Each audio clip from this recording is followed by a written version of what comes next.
The Great Heist. The Hope Diamond Disappears. Chapter 1. The Silence Broken.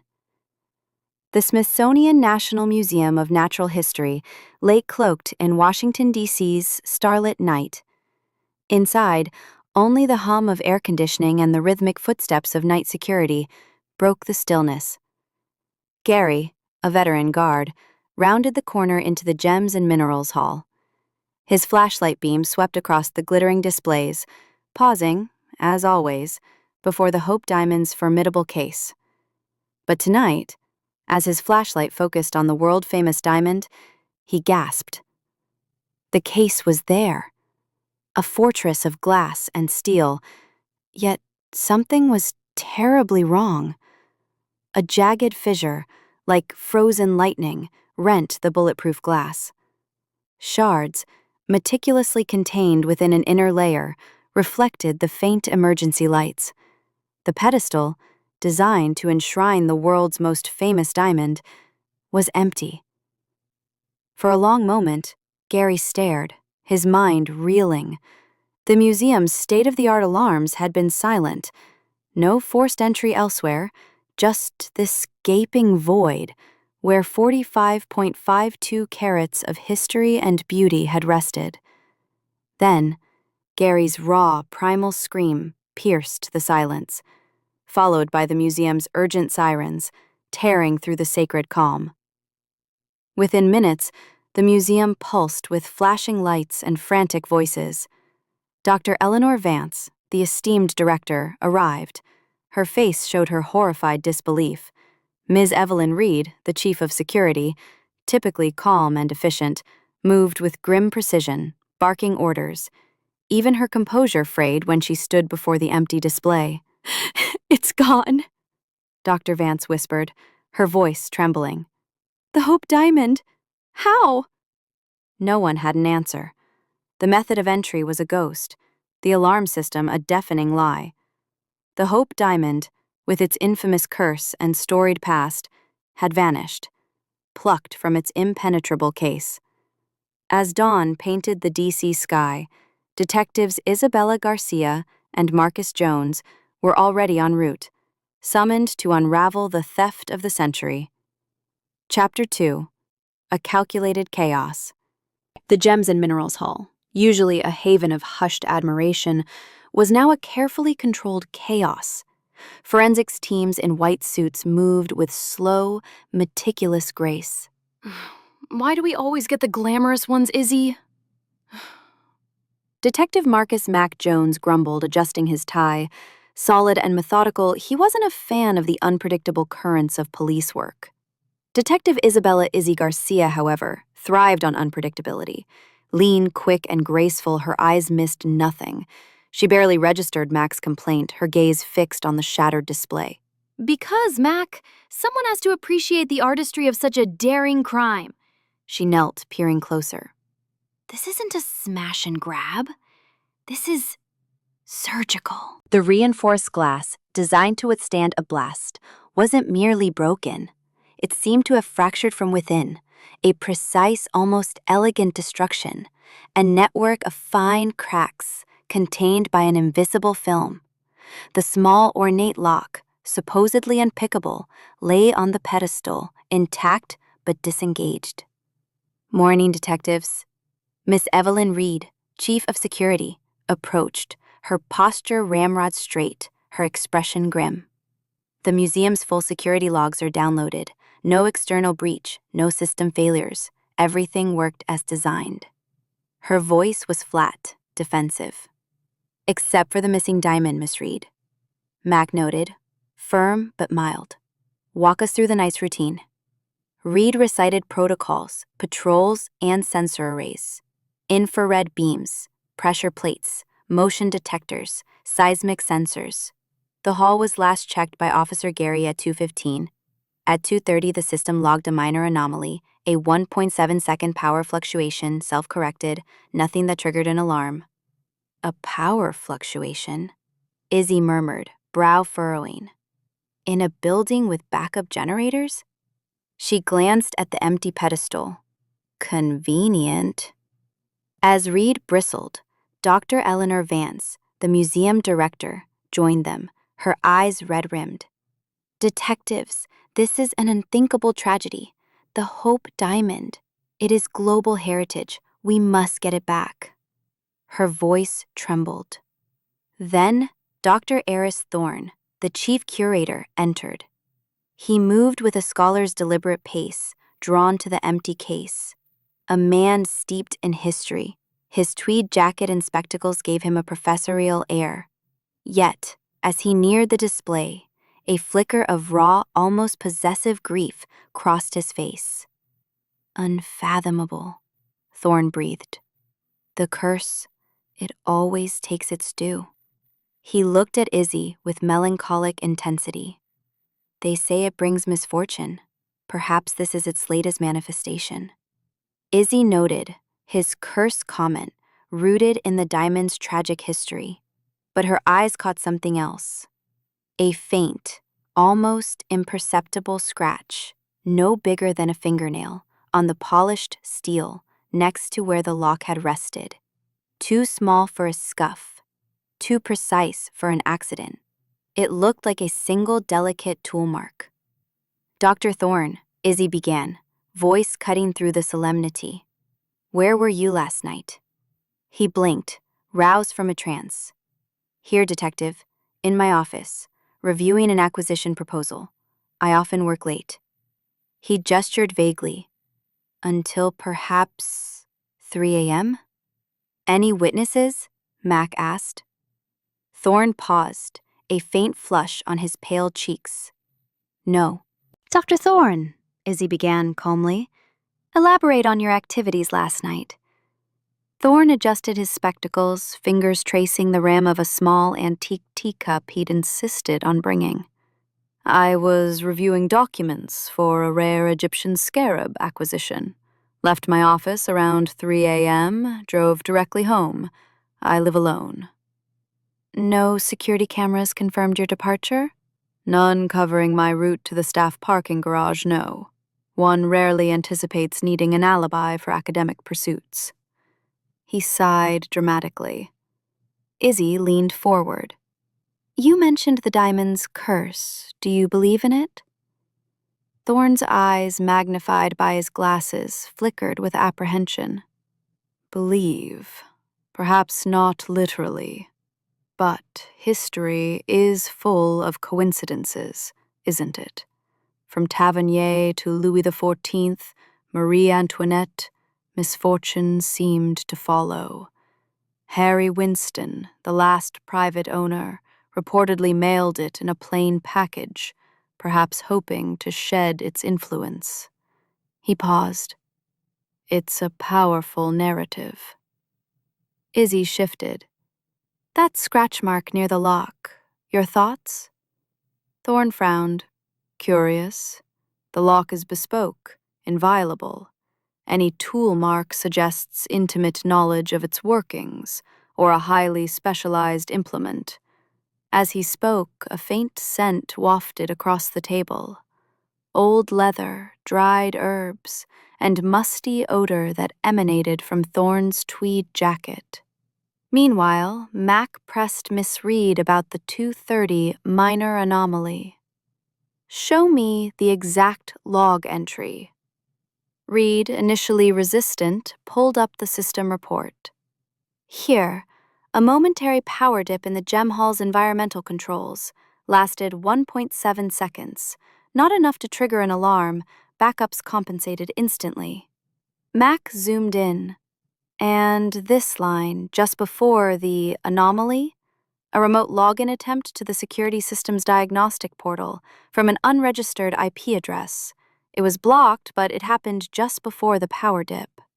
Reed's impassive face tightened. Highly unusual.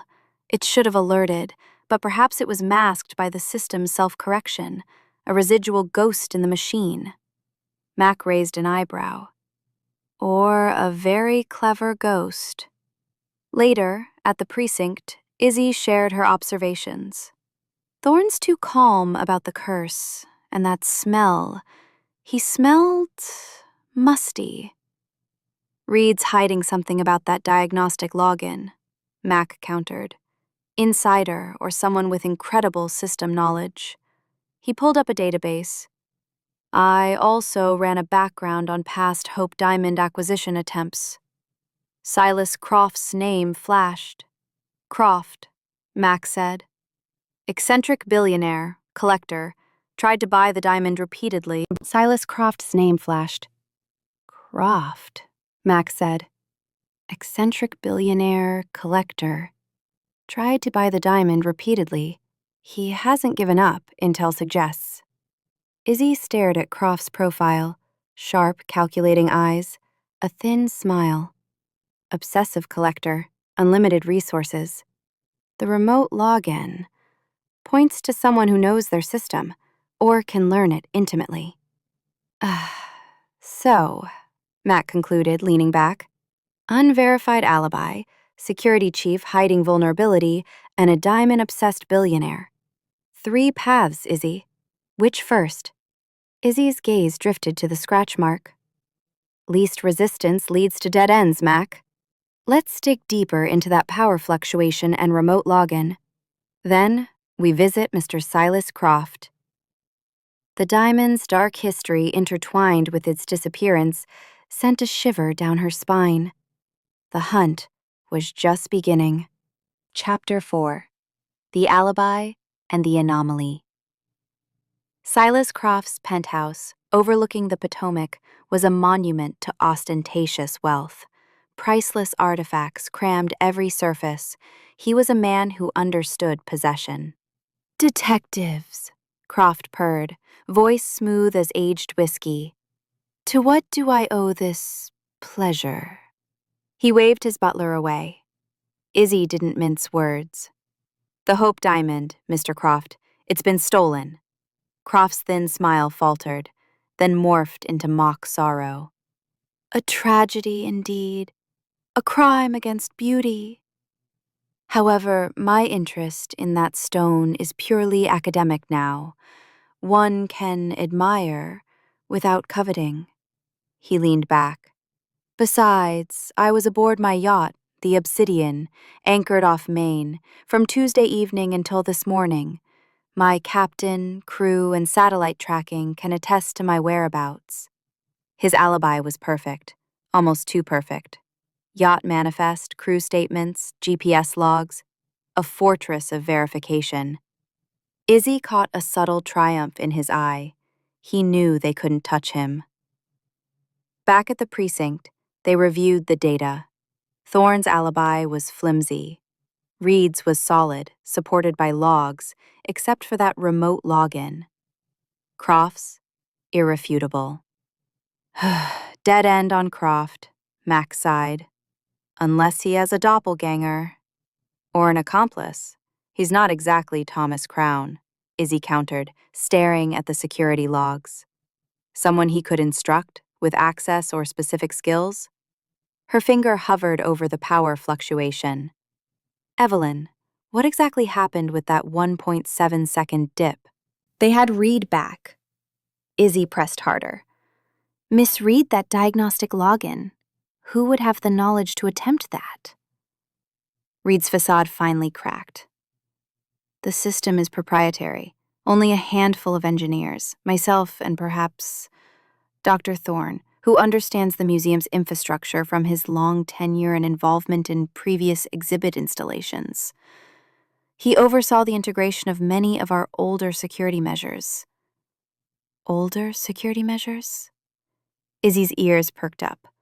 What measures? Before my time, Reed admitted. Some original alarm wiring, integrated into the newer digital systems. Dr. Thorne decided to only integrate part of the system, though due to budget constraints. Quaint, given their vulnerability. This was it. Izzy felt a surge of intuition. Show me the schematics for the Hope Diamond's display, focusing on those older measures. Reed hesitated, then relented, pulling up complex diagrams. The old system had a manual override, a relic, long superseded but physically present. Meant to be disabled digitally, its physical connection remained. Meanwhile, Mac re-interviewed Gary, the night guard. Anything seem out of place, beyond the obvious? Gary wrung his hands. Only the cleaning crew, I guess. They came earlier than usual, around midnight, said they were getting ahead for a big event. Usually they're later. Cleaning crew, Max scribbled. Recognize them? Mostly. Same two guys, Jose and Miguel. But a new one, shorter guy, cap pulled low. Never seen him. Kept to himself, didn't talk much. A new cleaner. A power fluctuation linked to an old, vulnerable system. Thorne, with intimate knowledge of that system, a love for historical integrity, and an unverified alibi. The web tightened. Mac. Izzy's voice was sharp when he returned. I know how they got in. Something old, something everyone thought was obsolete. She laid out the schematics, pointing to a nearly invisible access panel, a maintenance port for the older system, behind the display in a service corridor. If you could access this and knew the right frequencies, you could create a localized power surge to mask a silent disengagement of the primary alarm. That scratch mark, it wasn't from breaking in, it was from closing something, applying pressure to seal a panel. Mac whistled. Inside job, someone with detailed knowledge of the museum's hidden infrastructure. The thought hung heavy.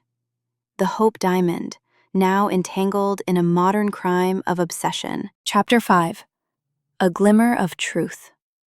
Armed with Izzy's theory, they returned to the museum, targeting the service corridor behind the Hope Diamond display. A utilitarian space of dusty pipes, conduits, and low hum. According to schematics, the maintenance port should be here, Izzy murmured, gloved hand tracing a drab gray wall. Dust mites danced in Mac's flashlight beam. Solid concrete, Mac observed, tapping it. Disguised, Izzy countered, tracing a faint seam.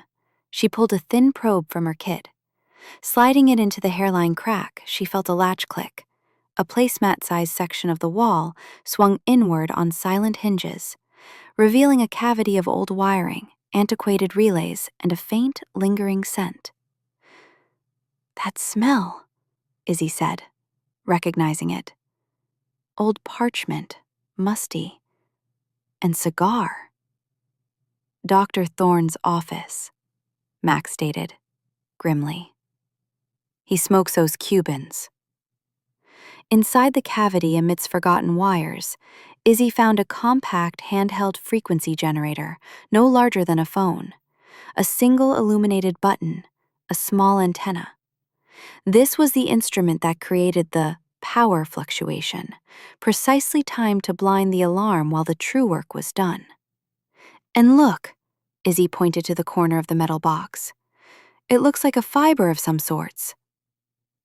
Mac radioed forensics. Looks like our power fluctuation just got a name, Izzy. Not just that, Izzy added, examining the internal wiring. The old manual override for the diamond display's primary alarm has been tampered with. It's been bypassed. This wasn't brute force. It was someone with intimate knowledge of the museum's archaic systems. Someone with the patience and skill to disarm the old without disturbing the new. So Thorne, with his museum infrastructure background and quaint appreciation for old systems, Mac mused. And the cigar smell. It's all pointing to him. It fits, Izzy agreed, but something still nagged. But the diamond itself, how did he get it out? Security patrols, cameras. As they pondered, a faint scuffling echoed from further down the corridor. Both drew their weapons. Who's there? Mac called out. Gary, the night guard, emerged, pale and wide-eyed. Detectives, heard voices, just finishing my patrol. Officer Gary, Izzy said, holstering her weapon. Anything unusual last night? Anything you forgot? Gary wrung his hands. Only the cleaning crew. There was a new guy, though, so quiet. had this really heavy duffel bag. Said cleaning supplies, but it looked like rocks. A duffel bag? Izzy's mind raced. When did you see him leave? Around 3:15, right after Dr. Thorne. The pieces clicked. Thorne had the knowledge, motive, unverified alibi, peculiar device. But he wasn't a brute force thief. He was an academic. The new guy with the heavy duffel bag, a perfect accomplice. Mac, Izzy said, voice low.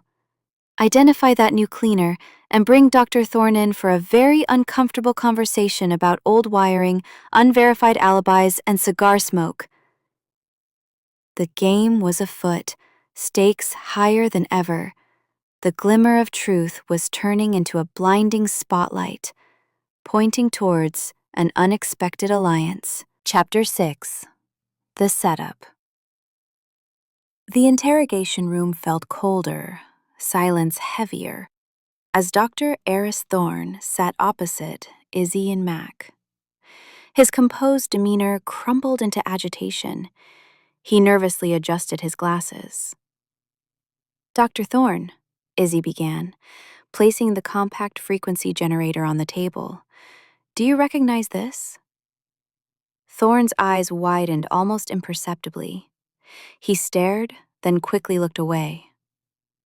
I've never seen it. What is it? A device designed to disrupt localized electromagnetic fields, Doctor, Max stated flatly. A fiber that matches your tweed jacket was found caught on the corner. The fiber also had trace amounts of cigar residue on it. Found in a hidden access panel behind the Hope Diamond's display case, in wiring only someone with your intimate knowledge of the museum's antiquated systems would know about. Thorne's face paled. Absurd! A fabrication! Someone is framing me. A fiber? That doesn't prove anything. Perhaps it's from a previous maintenance check years ago. Years ago, perhaps, Izzy conceded. But the box barely had any dust on it. Everything else around it did. And the cigar smell. Your expensive cohibas. Strong in that hidden compartment. Unless someone else here shares your affinity for them. Come on, Doctor. You're not very good at this, Max sarcastically remarked. Thorne slumped back. Scholarly pretense gone, defeated. It was a momentary lapse. I was experimenting, a private academic project. I had to know the truth. I never intended, directly, to steal the diamond, Mac finished.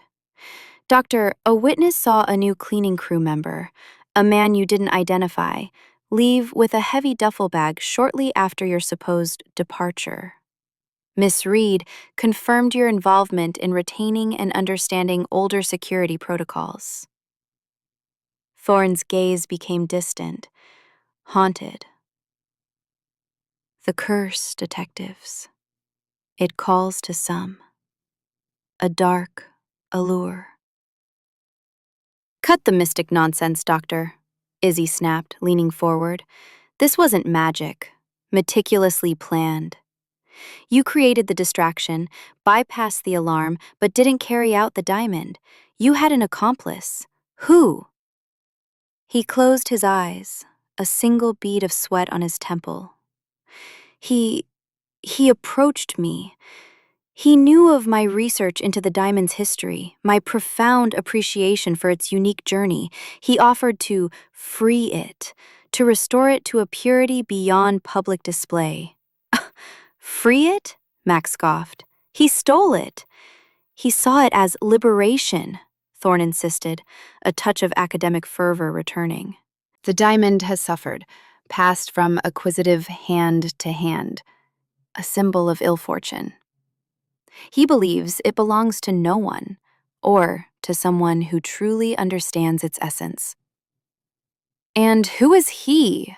Izzy pressed, losing patience. Thorne hesitated, eyes darting to the corner of the room. His name, not important. He promised me a share of its liberated essence. a chance to study it as no museum could allow, to uncover its true secrets. Silas Croft, Mac said, almost a whisper. Motive, obsession, resources to hire someone, knowledge of your research. He always wanted that diamond. Thorne flinched. Not a denial, but a reaction that spoke volumes. His alibi is solid, Doctor, Izzy said, watching his face. On his yacht, off Maine. A flicker of fear crossed Thorne's eyes. That's what he claimed. But he spoke of a network, means beyond conventional travel, a private jet docking offshore, rapid transfer. It was a setup. Croft, with his perfect alibi, was the puppet master. Thorne, obsessed and vulnerable, the unwitting pawn, the new cleaner, the go-between. We need to find that cleaning crew, Izzy declared, standing. Specifically, the new guy, and Croft's jet. If Thorne's telling the truth, Croft isn't as far away as he pretends. The realization dawned. Thorne was key to how, Croft to why and where. The trail led directly to a man who considered himself untouchable, making the chase infinitely more dangerous. Chapter 7. A Close Call. Dr. Thorne's reluctantly given information proved invaluable. The cleaning company had indeed subcontracted a temporary worker for that night, Arthur Finch. But they provided a grainy photo and an address, a rundown DC apartment. Izzy was already on the phone, arranging a search warrant. He was the muscle, the conduit, Croft's man on the inside. They drove to the apartment, with peeling paint and overflowing dumpsters. As they approached Finch's door, it was ajar, a faint metallic smell hanging in the air. "Stay sharp, Mac," Izzy murmured, drawing her weapon. "This feels wrong." They pushed the door open. The apartment was ransacked, drawers pulled out, furniture overturned, papers strewn. Someone had been here, searching desperately. "Looks like someone got here first," Mac said. "And they weren't looking for the diamond. They were looking for something Finch might have kept." In a corner near a shattered ceramic pot, Izzy noticed a glint of metal. She knelt, carefully picking up a small, ornate silver key. It was unlike any standard key, with intricate, artistic etchings on its head. "This is old," Izzy observed, "and specific, not for an apartment door."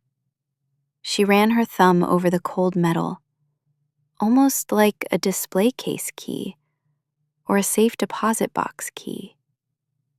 Just as she pocketed the key, a piercing shriek of tires echoed from below, followed by an engine's roar. They rushed to the window. A black SUV with tinted windows sped away, leaving exhaust fumes. "They were watching us," Max said. "They knew we were coming." "Did they find what they were looking for?" Izzy added, looking at the ransacked apartment. "Or they were trying to clean up loose ends." She tightened her grip on the key.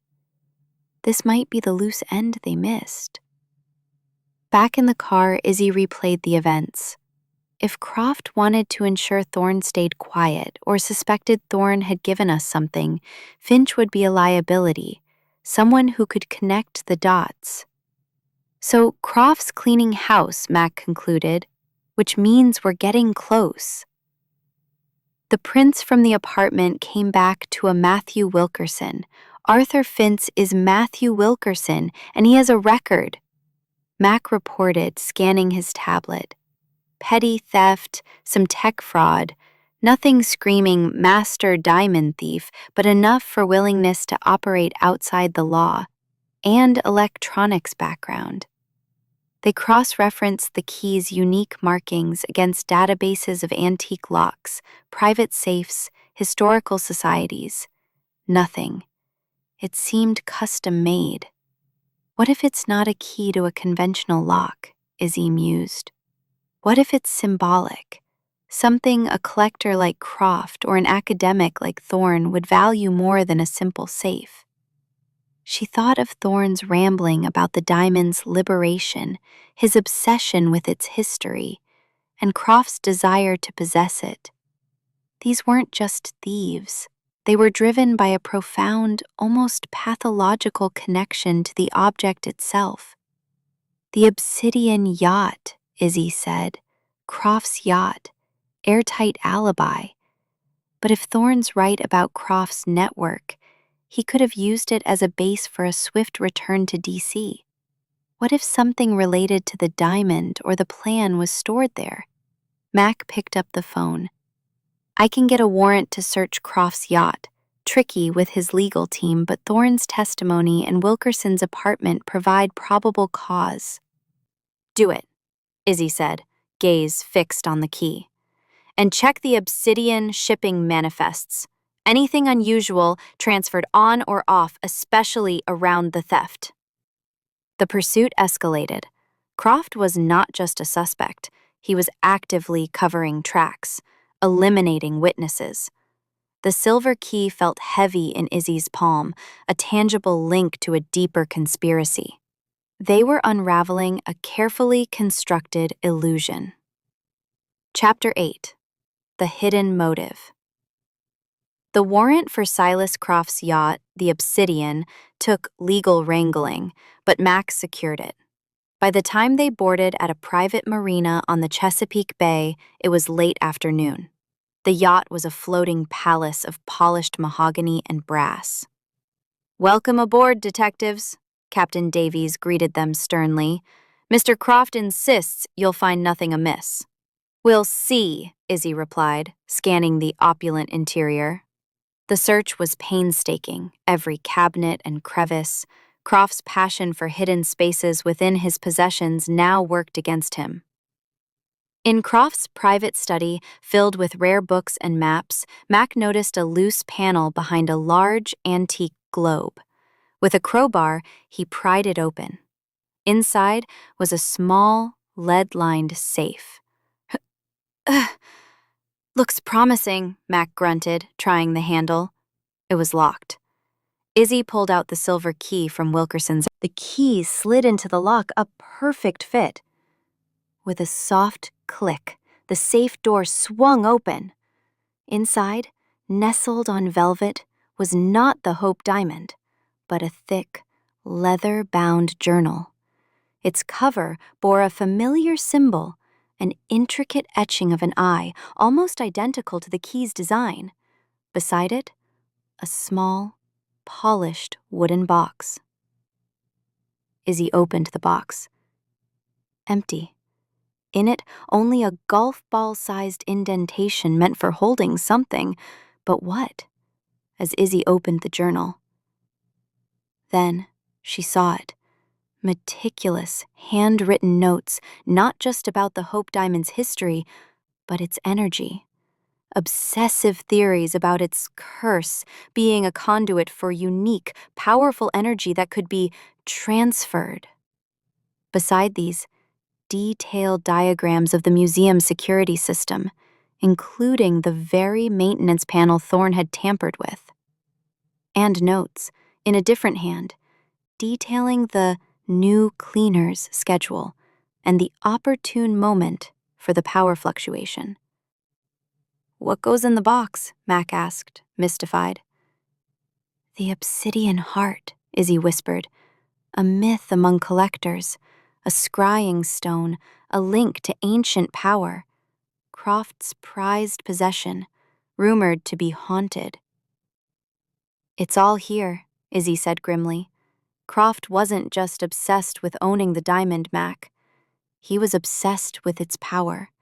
He believed the Hope Diamond's curse wasn't a flaw but a feature.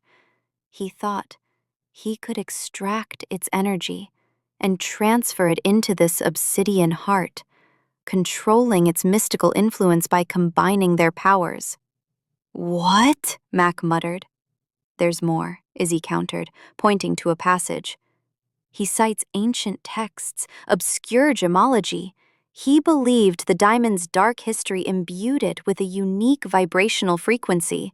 He even mentions Thorne's research into the diamond's molecular structure, twisting it for his own ends. He used Thorne's academic curiosity against him. The new insight shattered Croft's image as merely an enthusiastic collector. He was a dangerous fanatic. Matthew Wilkerson was simply a mercenary, hired for his skills and willingness to work dirty. Croft's expendable tool. But where's the diamond? Mac asked. If he wants to transfer its quote-unquote power, he still needs the physical stone. Izzy flipped through more pages. One entry described a transference ritual at the estate where energies could truly merge. The estate? Mac questioned. Izzy took a deep breath. Hold on a second, she proclaimed. She pulled out her phone and Googled Hope Diamond Estate. A chill ran down her spine. The Tavernier Estate! Jean-Baptiste Tavernier, who brought the original blue diamond from India to France. His ancestral estate in Virginia, now a private historical landmark. Remote, heavily forested, perfect for a private mad ritual. That's where he is. He's got to complete the transference, and if he's successful, he'll believe the obsidian heart has absorbed the diamond's power and he'll have it destroyed. We need to move, Mac, now, before he completes his insane ceremony and the Hope Diamond is lost forever. Wait, why would he destroy the diamond? Mac asked. The diamond's the only thing that could take the power back from the obsidian heart. If the Hope Diamond is destroyed, the obsidian heart would have the diamond's powers forever, Izzy answered. You know how crazy this sounds, right? Mac asked. It doesn't matter what we believe, it's what Croft believes, Izzy replied. The true motive was finally clear, darker and more fanatical. The hunt for the diamond had become a race against a man consumed by a dangerous, deluded fantasy. Chapter 9. The Trap. The old Tavernier estate lay deep in rural Virginia, isolated, shrouded by towering trees. A restored colonial plantation, it felt eerily silent under the pre-dawn twilight, a perfect stage for a dark ritual. Izzy and Mac, with a small tactical team, moved through the dense woods, footsteps muffled by fallen leaves. The air was crisp, scented with pine and damp earth. Per satellite intel, Croft's private jet landed 20 miles from here an hour ago. He's here. His car's in a hidden clearing to the north, no other vehicles. He's alone, or believes he is. Their target was an old stone spring house, the confluence point in Croft's journal, a small, unassuming centuries-old structure where natural spring water bubbled up. As they approached, faint flickering light emanated from the springhouse windows. Soft, rhythmic chanting carried on the breeze. He started. They reached the heavy oak door, secured by a single, ornate brass lock. Looks like a simple antique lock. No. Knowing. Same intricate craftsmanship as the key I found, not just to keep people out. It's part of his ritual. She recalled a detail from Croft's journal about unlocking the energies with a symbolic gesture. So we need a diversion to draw his attention from his ceremony. Then we go in fast. The tactical team deployed a perimeter.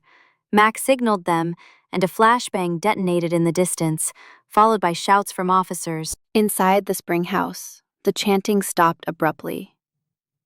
A guttural cry of frustration echoed. This was their moment. On my count, 3, 2, 1, go. Mac kicked the door. The old wood splintered and the door burst inward. Inside, the scene was bizarre. Candles flickered around a makeshift altar. On it, surrounded by arcane chalk symbols, lay the Hope Diamond, its blue-gray brilliance pulsating. Beside it, the obsidian heart, glowing faintly with unnatural internal light. Silas Croft, face contorted in manic intensity, stood over the altar, arms outstretched. Dressed in a flowing dark robe, a theatrical costume for his deluded ritual. He spun, eyes wild, not at the officers, but at the broken door, enraged by the interruption to his sacred work. Fools! You interfere with the merging. You will unleash the curse. Police! Don't move. Croft ignored him, eyes fixed on the diamond, mind consumed by fantasy. He lunged for the diamond, but Izzy was faster. Without hesitation, Izzy dove toward Croft, tackling him before he could reach the diamond. He cried out, more in surprise than pain. The diamond remained on the altar, untouched. Croft was quickly subdued by Mac and the officers. He struggled, ranting about cosmic energies and ancient curses, as the handcuffs were put on. Izzy walked to the altar. The Hope diamond lay cold and brilliant. She picked it up carefully, its familiar weight a comfort after the long chase. It's over, Mr. Croft. The Hope diamond is going home. He spat at her, but there was no power in his madness. The obsidian heart still glowed faintly, a testament to his twisted ambition, but its power was a phantom. The diamond, however, was real, and it was safe. Chapter 10. The Revelation and Recapture. The confluence was almost complete. The diamond's energies would have transformed the obsidian heart. The only thing transforming Mr. Croft is your address. Back at the precinct, the full picture emerged from Dr. Eris Thorne's increasingly candid confession, amplified by evidence from Croft's yacht and Wilkerson's apartment. Croft approached me several months ago. He knew my papers on the Hope diamond, my theories on its unique resonance. He flattered my intellect, spoke of true understanding beyond museum glass. He nurtured my curiosity, Thorne corrected, a touch of academic pride still present. He showed me diagrams of the museum's old security system, even suggested improvements that, unbeknownst to me, created vulnerabilities. He claimed it was for a private security consultancy he was forming. The power fluctuation was Croft's design, Thorne's execution with the custom-built frequency generator. It created a brief, precisely timed EMP burst, scrambling only the diamond display's primary alarm, leaving other systems unaffected. This allowed Thorne to bypass the old manual override silently.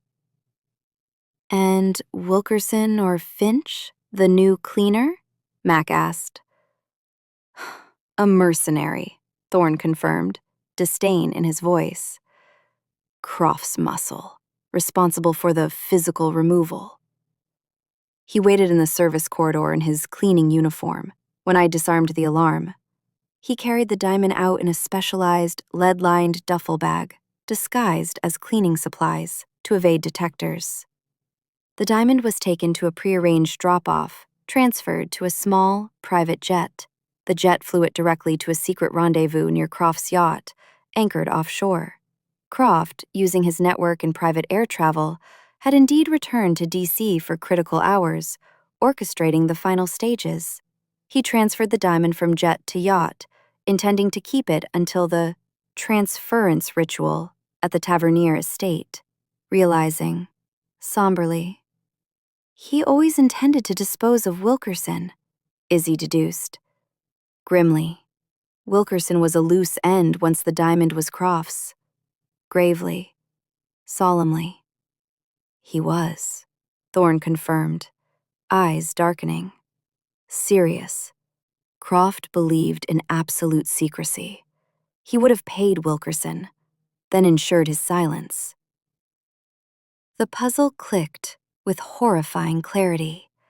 Croft's meticulously constructed alibi was a brilliant charade, making him untouchable while he conducted his crime. His true motive, a disturbed desire to absorb the diamond's mystical power. The recovery of the Hope Diamond and the arrests sent shockwaves. The case was closed, culprits identified, the priceless gems safely returned. Chapter 11. Aftermath and Reflections. Days later, news saturated the story. Hope Diamond recovered. Billionaire collector and curator arrested in daring heist. The museum buzzed with visitors eager to see the famous gem, now imbued with a richer, more dramatic narrative. Izzy and Mac sat in a quiet coffee shop, morning sun streaming through the window. The scent of roasted beans filled the air, a welcome change from sterile police stations and evidence labs. So, the great Silas Croft, undone by a journal, a tweed jacket, and a cigar scent, Mac, and a tiny silver key. And a perfectly timed power fluctuation, Izzy added, a ghost of a smile. It's always the details, isn't it? The things people think are insignificant, the things they can't control. She thought of Dr. Thorne, facing charges but cooperating fully, his academic career in ruins, obsession leading to folly. And Silas Croft, undergoing psychological evaluation, still convinced of his impending cosmic transformation, a prisoner of his own deluded grandeur. The allure of that diamond, Max sighed, gets into people's heads. All that history, stories of misfortune. Maybe there is something to that curse. Izzy looked out at the bustling DC street. Maybe. Or maybe it just attracts certain kinds of people. People who want to control something vast and beautiful, to own its past, its power. But diamonds, like truth, have a way of resisting. They shine brightest when they're free. Their partnership, tested by high stakes and intricate deception, emerged stronger. Mac trusted Izzy's intuition more. Izzy deepened her appreciation for Mac's methodical approach. They were a formidable team, instinct and logic, suited to unraveling tangled mysteries. The Hope Diamond was safe, its blue-gray fire again mesmerizing visitors behind reinforced glass. The obsidian heart was destined for a secure, non-public vault, a reminder of the dangerous delusions it fostered. The case of the stolen Hope Diamond, a complex tapestry of history, obsession, and betrayal, was finally irrevocably closed. And somewhere, perhaps, the ancient gem rested a little easier, its dark journey temporarily at an